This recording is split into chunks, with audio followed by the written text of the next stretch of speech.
আদালতে আল্লামা মামুনুল হককে নিষ্পাপ নির্দোষ হিসাবে ঘোষণা দিয়ে মামলা থেকে অব্যাহতি প্রদান করেছে। মাননীয় স্পিকার, আপনি স্পিকার হয়েছেন কোন শিক্ষা নিয়ে, কি পড়ালেখা করেন? আপনি বলেন আপনি নাকি অনেক স্টাডি করেন, গোড়ার দেবের স্টাডি করেন, এতগুলো পত্রিকা আপনি দেখেন নাই যে এটা নিষ্পত্তি হয়ে গেছে।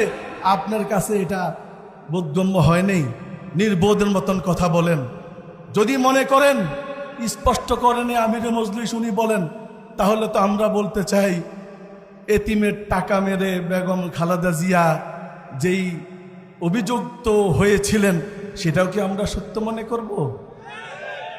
মাননীয় প্রধানমন্ত্রী মুসলেকা দিয়ে লন্ডন পাড়ি জমিয়েছিলেন, এই মুসলেকা কি আবার নতুন করে কি মুসলেকা করেছেন সেটাকে আমরা সত্য মনে করব?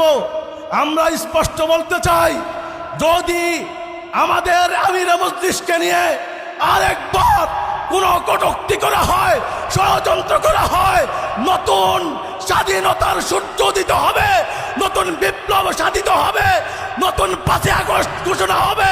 সেই বিপ্লবের নেতৃত্ব আল্লামা মামুনুল হক দিবে, বাংলাদেশ খেলাফত মজলিস দিবে, বিপ্লবী সরকার গঠন করা হবে ইনশাআল্লাহ। সেই বিপ্লবী সরকার গঠন করতে, দেশকে পুনর্গঠন করতে রাজি আছেন তো ইনশাআল্লাহ?